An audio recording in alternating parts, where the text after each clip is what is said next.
And good morning. We are reading the fourth book in the Left Behind series today. It's called Soul Harvest. We're reading today chapter 20. And I'll begin to read now. Though water provided nearly the same weightlessness as outer space, pushing debris up and out and displacing rows of seats with bodies attached was grueling. Rayford's light was dim and his air supply low. His scalp wound throbbed and he felt lightheaded. He assumed Mac was in the same shape, but neither signaled any intention of quitting.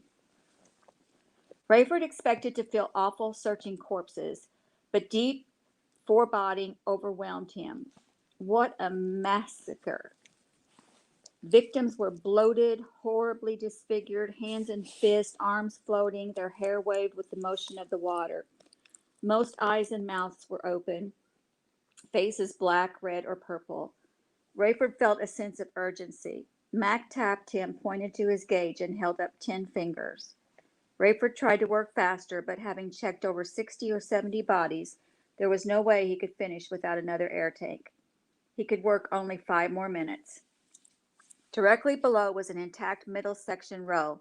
It faced the front of the plane, as did all the others, but had rotated a little farther. All he saw in his fading light were the backs of 5 heads and the heels of 10 feet. 7 shoes had come loose. He had never understood the phenomenon of the contraction of human feet in the face of violent collision. He estimated this row had been driven forward as many as 25 feet. He motioned to Mac to grab the armrest at one end while he took the other. Mac held up one finger as if this needed to be the last effort before they surfaced. Rayford nodded. As they tried to pull the row upright, it caught something and they had to reposition it and yank again. Mac's end came up slightly ahead of Rayford's, but when Rayford josted his, it finally rotated. The 5 bodies now rested on their backs. Rayford shined his flickering light into the panic-stricken face of an elderly man in his 3-piece suit. The man's bloated hands floated before Rayford's face. He gently nudged them aside and directed his beam to the next passenger. She was salt and pepper haired, her eyes were open, her expression blank. The neck and face were discolored and swollen, but her arms did not rise as the others. She had apparently grabbed her laptop computer case and hooked its strap in the crook of her arm. Entwining her fingers, she had died with her hands pressed between her knees, the computer bag secure at her side. Rayford recognized the earrings, the necklace, the jacket. He wanted to die. He could not take his eyes from hers. The irises had lost all color, and her image was one he would fight to forget. Mac hurried to him and gripped a bicep in each hand. Rayford felt his gentle tug. Dazed, he turned to Mac. Mac tapped urgently on Rayford's tank. Rayford was drifting, having lost sense of what he was doing. He didn't want to move. He suddenly became aware his heart was thudding, and he would soon be out of oxygen. He didn't want Mac to know. He was tempted to suck in enough water to flood his lungs and reunite him with his beloved. It was too much to hope for. He should have known Mac would not have used up his own air supply as quickly. Mac pried apart Amanda's fingers and pulled the case strap over his head so the laptop hung behind his tanks. Rayford felt Mac behind him, his forearms under his armpits. Rayford wanted to fight him off, but Mac had apparently thought ahead. At Rayford's first hint of resistance, Mac yanked both hands out and pinned Rayford's arms back. Mac kicked mightily and steering them out of the carcass of the 747 and into the rushing current. He made a controlled ascent. Rayford had lost the will to live. When they broke the surface, he spit out his regulator, and with it, the sobs gushed out. He cried a fierce, primal wail that pierced the night and reflected the agonizing loneliness of his soul. Mac talked to him, but Rayford was not listening. Mac manhandled him, kicking, staying afloat, dragging him toward the bank. While Rayford's system greedily took in the life-giving air, the rest of him was numb. He wondered if he could swim if he wanted to, but he didn't want to. He felt sorry for Mac, working so hard to push a bigger man up the muddy slope onto the sand. Rayford continued to bawl, the sound of his despair frightening even himself, but he could not stop. Mac yanked off his own mask and popped out his mouthpiece and reached for Rayford's. He unstrapped Rayford's tanks and set them aside. Rayford rolled over and lay motionless on his back. Mac peeled back Rayford's torn headliner to reveal blood inside his suit, with his head and face bare. Rayford's cries turned to moans. Mac sat on his haunches and breathed deeply. Rayford watched like a cat, waiting for him to relax, to step back, to believe this was over. But it was not over. Rayford had truly believed, truly felt Amanda had survived and that he would be reunited with her. Reunited. He had been through so much in the last 2 years, but there had always been grace in just enough measure to keep him sane. Not now. He didn't even want it. Ask God to carry him through. He could not face 5 more years without Amanda. Max stood and began unzipping his own wetsuit. Rayford slowly lifted his knees and dug his heels deep into the sand. He pushed so hard he felt the strain deep in both hamstrings as the thrust carried him over the edge. As if in slow motion, Rayford felt cool air on his face as he dropped head first into the water. He heard Mac swear and shout, "Oh, no, you don't." Mac would have to slip off his own tanks before jumping in. Rayford only hoped he could elude him in the dark or be lucky enough to have Mac land on him and knock him unconscious. His body plummeted through the water, then turned and began to rise. He moved not a finger, hoping the tigress would envelope him forever.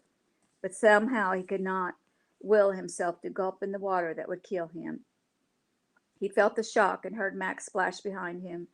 Mac's hands brushed him as he slid past feet first. Rayford couldn't muster the energy to resist. From deep in his heart came sympathy for Mac, who didn't deserve this. It wasn't fair to make him work so hard. Rayford carried his own weight enough on the way back to the bank to show Mac he was finally cooperating. As he hauled himself up onto the sand again, he fell to his knees and pressed his cheek to the ground. "I have no answers for you right now, Ray. Just hear me. To die in this river tonight, you're going to have to take me with you. You got that?" Rayford nodded miserably. Without another word, Mac pulled Rayford to his feet. He examined Rayford's wound with his fingers in the darkness. He removed Rayford's fins, stacked them with the mask on top of his tanks, and handed the set to Rayford. Mac picked up his own gear and led the way back to the chopper. There he stood and stored the gear, helped Rayford out of his wet suit like a little boy getting ready for bed, and tossed him a huge towel. They changed into dry clothes. Without warning, Rayford's punctured scalp felt as if it were being pelted by rocks. He covered his head and bent at the waist, but now felt the same sharp sting on his arms, his neck, his back. Had he pushed too far? Had he been foolish to continue a dive with an open wound? He peeked as Mac lurched toward the chopper. "Get in, Ray. It's hailing." Buck had always enjoyed storms, at least before he lived through the wrath of the Lamb. As a boy, he had sat before the picture window in his Tucson home and watched the rare thunderstorm. Something about the weather since the rapture, however, spooked him. Dr. Charles left instructions on how to care for Hattie, then departed for Kenosha. As the afternoon steadily grew darker, Chloe found extra blankets for the dozing Hattie, while Tyson and Buck closed windows. "I am taking only half a risk," Tyson said. "I am going to run my computer on batteries until the storm passes, but I will remain connected somehow." Buck laughed. "For once I am able to correct the brilliant scholar," he said. "You forget we are running the electricity on a gas-powered generator, unlikely to be affected by the storm. Your phone line is connected to the dish on the roof, the highest point here. If you are worried about lightning, you'd be better to disconnect the phone and connect the power." "I will never be mistaken for an electrician," Tyson said, shaking his head. "The truth is, I need not be connected to the internet for a few hours either." He went upstairs. Buck and Chloe sat next to each other at the foot of Hattie's bed. "She sleeps too much," Chloe said, "and she's so pale." Buck was lost in his thoughts of the dark secrets that burdened Hattie. What would Rayford think of the possibility that Bruce had been poisoned? Rayford always said it was strange how peaceful Bruce looked compared to the other victims of the bombing. Doctors had come to no conclusion about the illness he had brought back from the Third World. Who would have dreamed Carpathia might be behind that? Buck also still struggled with his killing of the Global Community Guard. The video had been shown over and over on television news channels. He couldn't bear to see it again. Though Chloe insisted it was clear from the tape, he had no choice. More people would have died, Buck, she said, and one of them would have been you. It was true. He could come to no other conclusion. Why couldn't he feel a sense of satisfaction or even accomplishment from it? He was not a battle-minded man, and yet here he was on the front lines. Buck took Chloe's hand and pulled her close.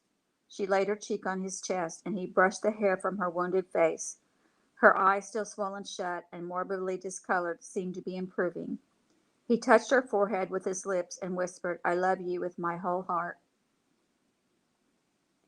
Buck glanced at Hattie. She had not moved for an hour, and the hail came. Buck and Chloe stood and watched out the window as the tiny balls of ice bounced in the yard.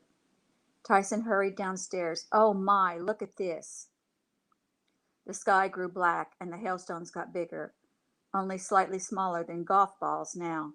They rattled against the roof, clanged off the downspouts, thundered on the Range Rover, and the power failed. A chirp of protest burst from Tyson, but Buck assured him, "The hail has just knocked the cord out, that's all, easily fixed." But as they watched, the sky lit up, but it wasn't lightning. The hailstones, at least half of them, were in flames. "Oh, dear ones," Tyson said, "you know what this is, do you not? Let us pull Hattie's bed away from the window, just in case. The angel of the first trumpet judgment is throwing hail and fire to the earth." Rayford and Mac had left their scuba equipment on the ground near the chopper. Now protected by the plexiglass bubble of the tiny cockpit, Rayford felt as if he were inside a popcorn popper. As the hailstones grew, they pinched off the oxygen tank and drilled the helicopter. Max started the engine and set the blades turning, but he was going nowhere. He would not leave the scuba equipment, and helicopters and hailstorms did not mix. "I know you don't want to hear this, Ray," he shouted over the din, "but you need to leave that wreckage and your wife's body right where they lie. I don't like it or understand it any more than you do, but I believe God is going to get you through this. Don't shake your head. I know she was everything to you, but God left you here for a purpose. I need you. Your daughter and son-in-law need you. The rabbi you've told me so much about, he needs you too. All I'm saying is don't make any decisions when your emotions are raw. We'll get through this together." Rayford was disgusted with himself, but everything Mac, the brand new believer, said sounded like so many hollow platitudes. True or not, it wasn't what he wanted to hear. "Tell me the truth, Mac. Did you check her forehead for the sign?" Mac pursed his lips and did not respond. "You did, didn't you?" Rayford pressed. "Yes, I did. And it wasn't there, was it?" "No, it was not." "What am I supposed to think of that?" "How should I know, Ray? I wasn't a believer before the earthquake. I don't know that you had a mark on your forehead before that either." "I probably did." "Maybe you did, but didn't Ben Judah write later about how believers were starting to notice the sign on each other? That came after the earthquake. If they had died in the quake, they wouldn't have had the mark either. And even if they had it before, how do we know it's still there when we die?" "If Amanda wasn't a believer, she probably was working for Carpathia," Rayford spat. "Mac, I don't think I could handle that." "Think of David," Mac said. "He'll be looking to us for leadership and guidance, and I'm newer at this than he is." When plummeting tongues of fire joined the hailstones, Rayford just stared. Mac said, "Wow," over and over. "This is like the ultimate fireworks." Huge hailstones plopped into the river and floated downstream. They accumulated on the bank and turned the sand white like snow. Snow in the desert. Flaming darts sizzled and hissed as they hit the water. They made the same sound when they settled atop the hailstones on shore and did not burn out right away. The chopper lights illuminated an area of 20 feet in front of the craft. Max suddenly unclipped his belt and leaned forward. "What is that, Ray?" "It's raining, but it's red. Look at that, all over the snow." "It's blood," Rayford said, a peace flooding his soul.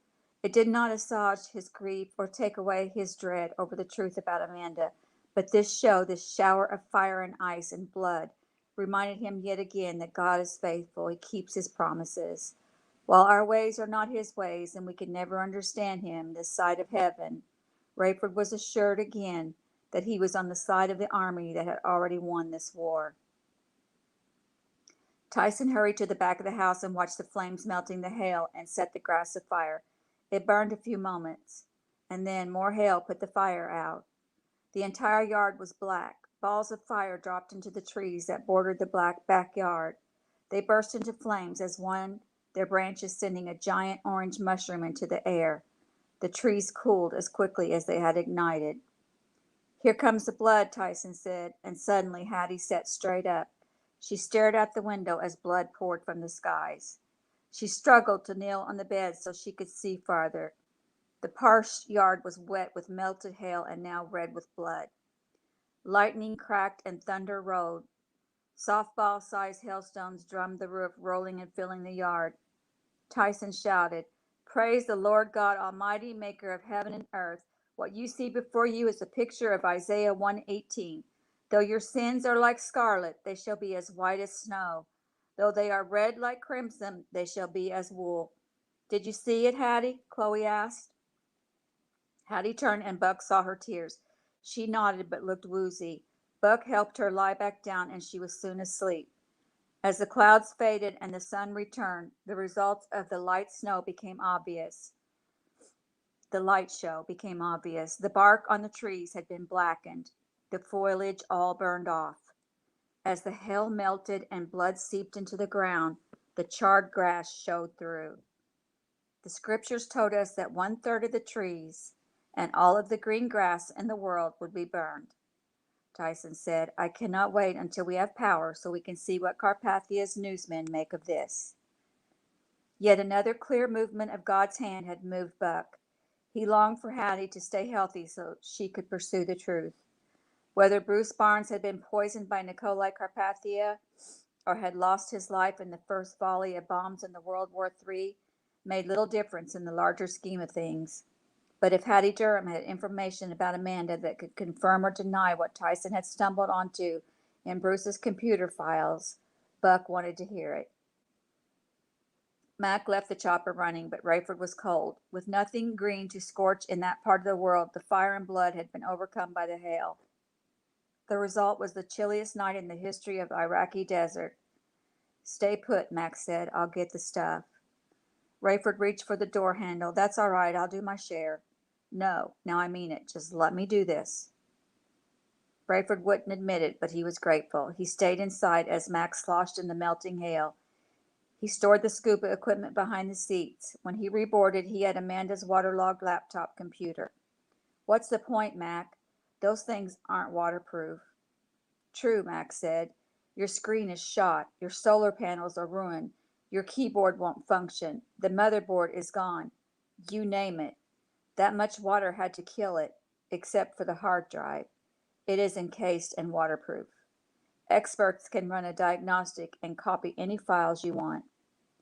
"I don't expect any surprises." "I'm sorry to be blunt, Rayford," Mac said, "but you didn't expect to see her in the Tigris. If I were you, I'd look for evidence to prove Amanda was everything you thought she was." Rayford wasn't sure. "I'd have to use someone I know, like David Hassid or someone else I can trust." "That narrows it to David and me. Yes. If it's bad news, I couldn't let a stranger discover it before I do." "Why don't you handle it, Mac? In the meantime, I don't even want to think about it. If I do, I'm going to break your confidence and go straight to Carpathia and demand he clear Amanda's name with anybody he ever talked to about her." "You can't do that, Ray. I might not be able to help myself if I have exclusive access to that computer. Just do it for me and give me the results." "I'm not an expert, Ray. How about if I supervise David or let him run me through it? We won't look at one file. We'll just find whatever is available." Nicolae Carpathia announced a postponement of travel due to the strange natural phenomenon and its effect on airport reconstruction. Over the next few weeks, as the expanded Chicago contingent of the Tribulation Force grew closer to their departure date for Israel, Buck was dumbfounded at the improvement in Chloe. Floyd Charles took her cast off, and within a few days, muscles began to come back. It appeared she might always have a limp, residual pain, and a slightly cockeyed face and frame. But to Buck, she had never looked better. All she talked about was going to Israel to see the incredible mass rally of the witnesses. The first 25,000 to arrive would meet with Tyson in Teddy Kollek Stadium. The rest would gather at sites all over the Holy Land, watching on closed-circuit television. Tyson told Buck he planned to invite Moshe and Eli to join him in the stadium. Following God's shower of hail, fire, and blood, remaining skeptics were few. There were no longer any ambiguity about the war. The world was taking sides. Rayford's head healed quickly, but he still had an aching heart. He spent his days mourning, praying, studying, following Tyson's teaching carefully on the internet, and emailing Buck and Chloe every day. He also kept his mind occupied with route plans, mentoring David Hasid, and disciplining and discipling Mac. For the first few days, of course, their roles had been reversed as Mac helped Rayford through the worst period of grief. Rayford had to admit God gave him just enough strength for each day, no extra, none to invest for the future, but sufficient for each day. Nearly a month from the night Rayford had discovered Amanda's body, David Hasid presented him with a high-tech disk with all of Amanda's computer files listed. They're all encrypted and therefore inaccessible without decoding, David told him. Rayford was so quiet around Carpathia and Fortunato, even when pressed into flying them here and there, that he believed they had become bored with him. Perfect. Until God released him from this assignment, he would simply endure it. He was astonished at the progress of rebuilding around the world. Carpathia had troops humming, opening roads, airstrips, cities, trade routes, everything. The balance of travel, commerce, and government had shifted to the Middle East, Iraq, New Babylon, the capital of the world. People around the world begged to know God. Their requests flooded the internet, and Tyson, Chloe, and Buck worked day and night corresponding with new converts and planning the huge Holy Land event. Hattie did not improve. Dr. Charles looked into a secret medical facility, but finally told Buck he would take care of her where she was while Buck and the others were in Israel. It would be risky for them both, and she might have to occasionally be alone longer than he was comfortable with, but it was the best he could come up with. Buck and Chloe prayed for Hattie every day. Chloe confided in Buck, "The only thing that will keep me from going is if Hattie has not received Christ first. I can't leave her in that state." Buck had his own reasons for wishing she would revive. Her salvation was paramount, of course, but he needed to know things only she could tell him. Through his own observation and the input of David Hasid, Rayford saw how enraged Carpathia was with Tyson Ben Judah, the two witnesses, the upcoming conference, and especially the massive groundswell of interest in Christ. Carpathia had always been motivated and disciplined, but now it was clear he was on a mission. His eyes were wild, his face taut. He rose early every day and worked late every night. Rayford hoped he would work himself into a frenzy. Your day is coming. 2 days before their scheduled departure for the Holy Land, the beeping of his computer awakened Buck. A message from Rayford said, "It's happening. Turn on the TV. This is going to be some ride." Buck tiptoed downstairs and flipped on the television, finding an all-news station.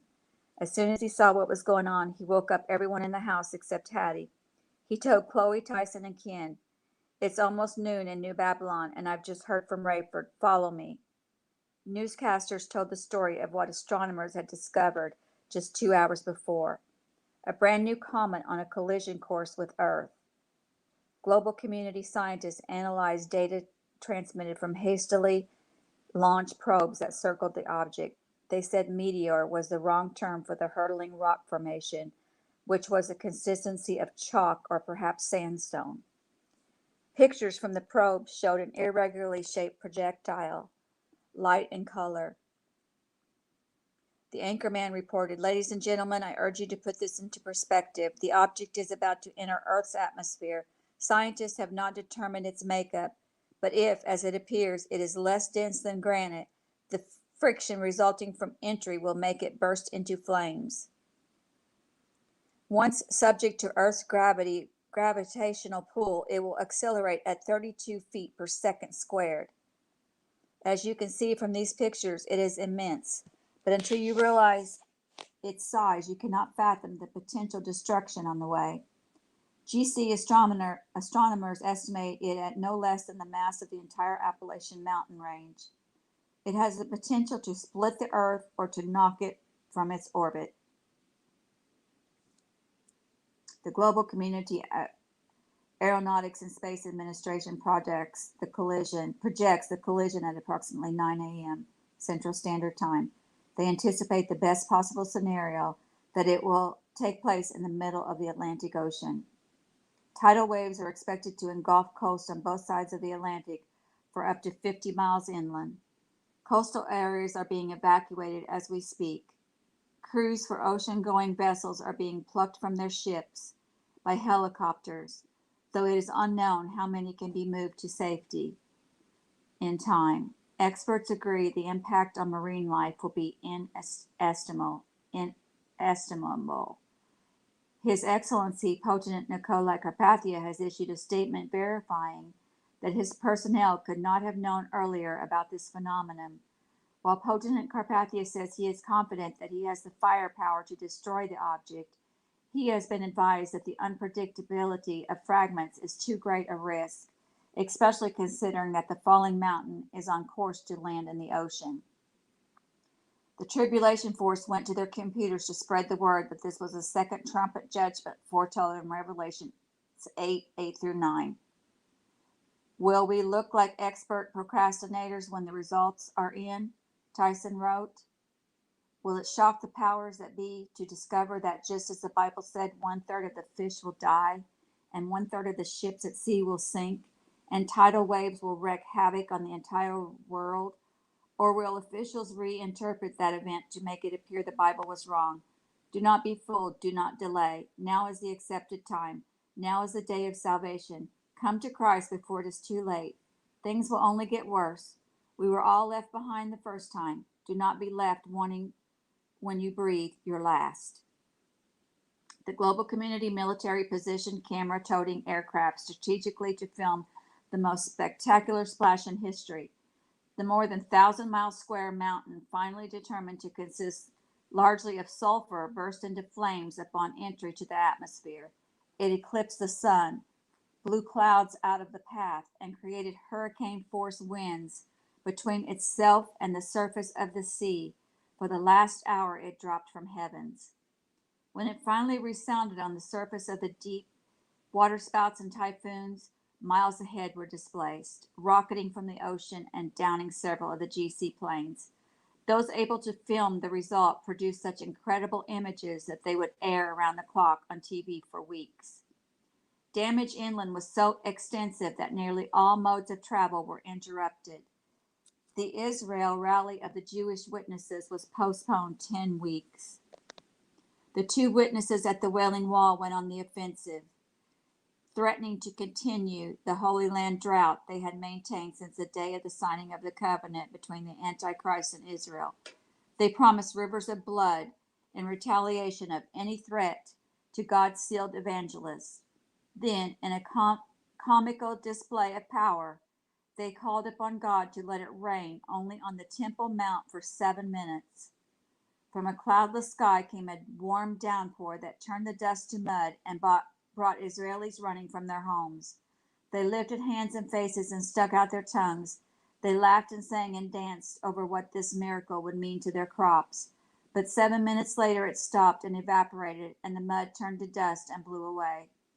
Woe unto you, mockers of the one true God, Eli and Moshe shouted.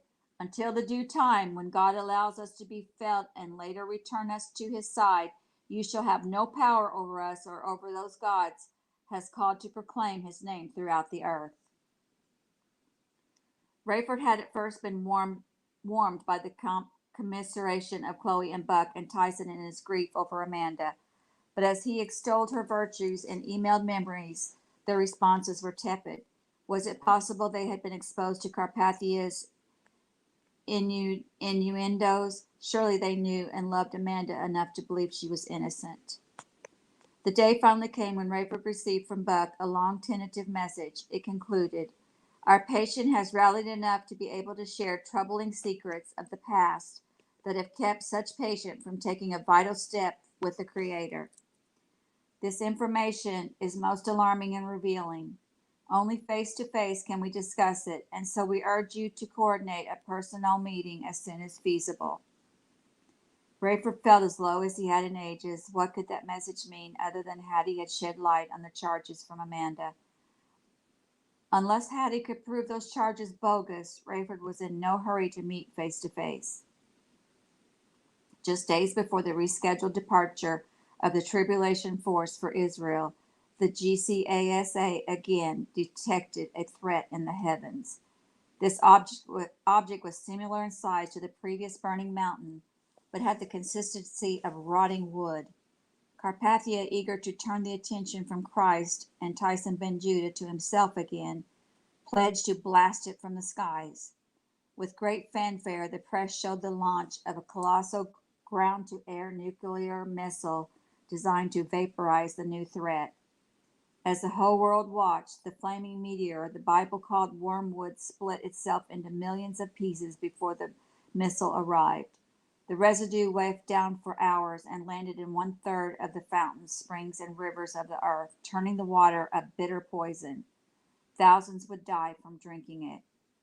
Carpathia once again announced his decision to delay the Israel conference, but Tyson Ben Judah would not hear of it. He posted on the internet bulletin board his response and urged as many of the 144,000 witnesses as possible to converge on Israel the following week. "Mr. Carpathia," he wrote, purposely not using any other titles, "we will be in Jerusalem as scheduled, with or without your approval, permission, or promised protection. The glory of God will be our rear guard." The list of encrypted files from Amanda's hard drive evidenced extensive correspondence between her and Nikolai Carpathia. Much as Rayford dreaded it, his desire grew to decode those files. Tyson had told him of Donnie's program that unveiled material from Bruce's files. If Rayford could get to Israel when the rest of the Tribulation Force was there, he might finally get to the bottom of the ugly mystery. Wouldn't his own daughter and son-in-law put his mind at ease? Every day he felt worse, convinced that regardless of the truth or anything he could say to dissuade them, his own loved ones had been swayed. He had not come right out and asked their opinions. He didn't have to. If they were still standing with him and with the memory of his wife, he would know. Rayford believed the only way to exonerate Amanda was to decode her files, but he also knew the risk. He would have to face whatever they revealed. Did he want the truth? Regardless. The more he prayed about that, the more convinced he became that he must not fear the truth. What he learned would affect how he functioned for the rest of the tribulation. If the woman who had shared his life had fooled him, whom could he trust? If he was that bad a judge of character, what good was he to the cause? Maddening doubts filled him, but he became obsessed with knowing. Either way, lover or liar, wife or witch, he had to know. The morning before the start of the most talked about mass meeting in the world, Rayford approached Carpathia in his office. "Your Excellency," he began, swallowing any vestige of pride, "I'm assuming you'll need Mac and me to get you to Israel tomorrow." "Talk to me about this, Captain Steele." "They are meeting against my wishes, so I had planned not to sanction it with my presence." "But your promise of protection." "Ah, that resonated with you, did it not? You know well where I stand.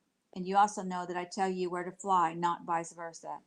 Do you not think that if I wanted to be in Israel tomorrow, I would have told you before this? So those who wonder if you are afraid of the scholar, who, afraid, showed you up on the internet and called your bluff before an international audience. You are trying to bait me, Captain Steele," Carpathia said, smiling. "Frankly, I believe you know you will be upstaged in Israel by the two witnesses and by Ben Judah. The two witnesses, if they do not stop their black magic, the drought and the blood, they will answer to me. They say you can't harm them until the due time. I will decide the due time. And yet Israel was protected from the earthquake and the meteors." You believe the witnesses are responsible for that? I believe God is. Tell me, Captain Steele, do you still believe that a man who has been known to raise the dead could actually be the Antichrist? Rayford hesitated, wishing Tyson was in the room. The enemy has been known to imitate miracles, he said. Imagine the audience in Israel if you were to do something like that. Here are people of faith coming together for inspiration. If you are God, if you could be the Messiah, wouldn't they be thrilled to meet you? Carpathia stared at Rayford, seeming to study his eyes. Rayford believed God. He had faith that regardless of his power, regardless of his intentions, Nikolai would be impotent in the face of any of the 144,000 witnesses who carried the seal of Almighty God on their foreheads. If you are suggesting, Carpathia said carefully, that it only makes sense that the global community potent bestow upon those guests a regal welcome second to none, you may have a point. Rayford had said nothing of the sort, but Carpathia heard what he wanted to hear. Thank you, Rayford said. Captain Steele, schedule that flight. And that is the end of Soul Harvest. We'll be reading the 5th book in the series next. And thank you for joining me, and have a wonderful day.